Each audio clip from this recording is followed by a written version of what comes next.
Assalamualaikum warahmatullahi wabarakatuh. Apa kabar teman-teman semua? Berjumpa kembali dengan saya di channel Al-Fata TV.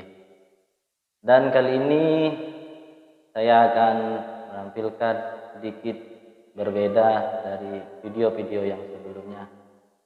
Kalau di video sebelumnya saya sering mengcover lagu-lagu selawat, maka kali ini saya akan mencoba mengulas tujuan atau manfaat dari melantunkan sholawat.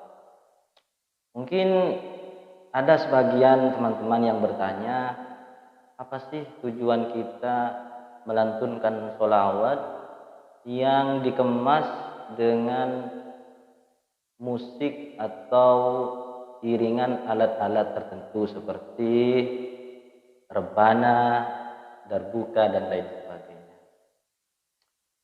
Maka menurut saya ada tujuan yang paling pokok ketika kita melantunkan sholawat, yaitu untuk kepentingan syiar.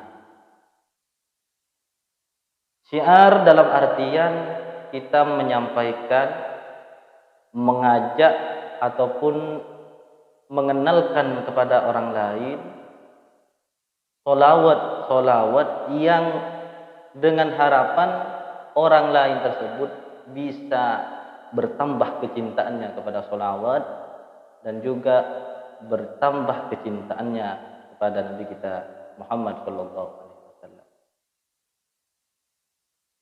Alhamdulillah, sekarang ini kita ketahui bersama bahwa dari kalangan kita yaitu kaum muslimin memiliki banyak cara atau metode dalam menyampaikan atau mensiarkan sholawat. Di antaranya yang pertama seperti yang lagi ngetren sekarang yaitu sholawat habsyi. Sholawat habsyi. Sholawat habsyi itu adalah sholawat yang diiringi dengan alat-alat musik klasik ya. Seperti ya tadi itu seperti bass, rebana dan alhamdulillah metode yang semacam itu banyak diminati oleh masyarakat pada umumnya. Ada yang agak ekstrim lagi, solawat yang diadopsi, bukan solawat tapi lirik-lirik solawat yang diadopsi dengan musik-musik seperti musik pop, dangdut, bahkan ada musik India. Misalnya seperti ini, saya contohkan yang India ya.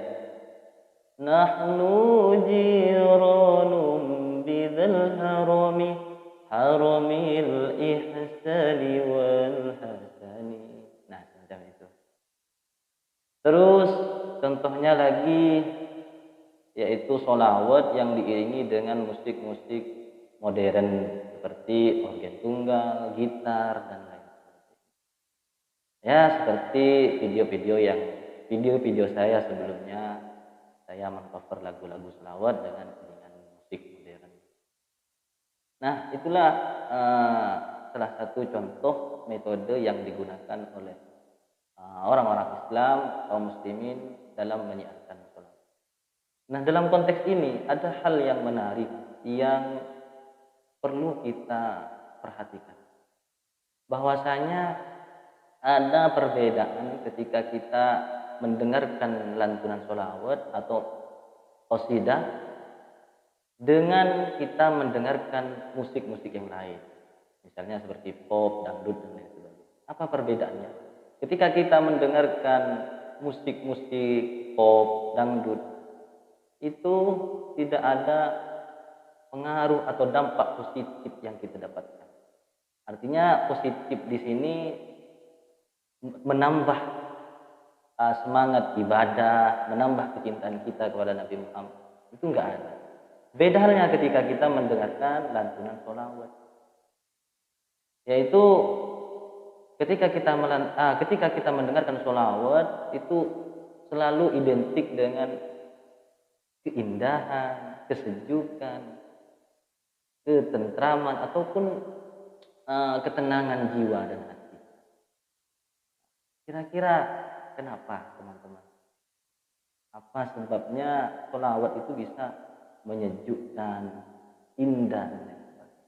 Apakah karena suara vokalis yang melantunkan sholawat itu, ataukah musik atau aransemen irama musik yang mengiringi? Itu sama sekali tidak, kawan-kawan. Jadi yang menjadikan sholawat itu terdengar indah, sejuk, dan memberi ketenangan jiwa, yaitu semata-mata karena di dalam sholawat itu disebutkan nama Nabi Muhammad sallallahu alaihi wasallam. Allahumma sholli ala Muhammad.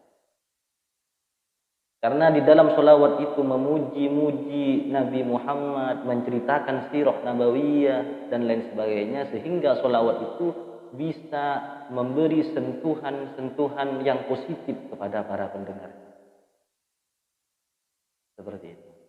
Dan tak kalah penting juga kita melantunkan sholawat itu merupakan ekspresi cinta kita kepada Nabi Muhammad. Ya biasalah, ya namanya orang cinta lalu diekspresikan dengan kata-kata dan ungkapan yang yang sangat romantis. Itu kan biasa. Bahkan dalam satu ungkapan itu disebutkan barang siapa yang mencintai sesuatu akan sering menyebutnya, kan seperti itu. Akan tetapi semata-mata kita cinta kepada Nabi Muhammad itu tidak cukup hanya sebatas kata-kata atau ungkapan. Jadi tidak cukup teman-teman kalau hanya dilantunkan sholawat, memuji-muji Nabi, itu tidak cukup. Akan tetapi kita harus kita harus membuktikan dengan tindakan-tindakan dan perilaku yang nyata. Dengan cara kita mempelajari sirah nabawiyah, kisah-kisah Nabi semasa hidupnya, dan juga meneladani sikap dan perilaku beliau, dan juga mengikuti jejak syariat yang dibawa oleh Nabi kita Nabi Muhammad sallallahu. Dan satu lagi keistimewaan daripada sholawat, yaitu sholawat itu ketika kita sampaikan, ketika kita baca, maka pahalanya, nilai ibadahnya, amalannya itu pasti diterima. Artinya dengan niat atau dengan niat-niat apapun, sholawat ketika kita baca itu pasti diterima. Seperti yang disebutkan dalam sebuah lirik lagu itu biasanya, adimis sholata alal habibi Muhammadin faqabuluha hatman bi ghairi tarad. Jadi diterimanya kita membaca sholawat hatman bi ghairi tarad, merupakan hal yang pasti tanpa adanya penolakan. Seperti itu. Sedangkan ketika amalan-amalan yang lain seperti ibadah, sholat, puasa, sedekah, ketika kita salah prosedur, salah niat, maka ibadah itu menjadi sia-sia, tidak diterima di sisi Allah. Illa sholata ala nabi, kecuali bersolawat kepada Nabi. Jadi walaupun misalnya kita bersolawat dengan niatan ingin dipuji, ingin mendapat perhatian dari orang lain, itu tetap diterima di sisi Allah. Itulah salah satu keistimewaan daripada sholawat. Maka yang terakhir pesan dari saya, apapun masalah kalian, apapun kendala hidup kalian, sholawatlah solusinya. Mudah-mudahan yang sedikit ini bisa bermanfaat, dan syukur-syukur bisa menjadi motivasi bagi kita semua agar bertambah kecintaan kita kepada Nabi Muhammad sallallahu alaihi wasallam. Akhiranullahu al-muwaffiq ila aqwamit thariq. Wassalamualaikum warahmatullahi wabarakatuh.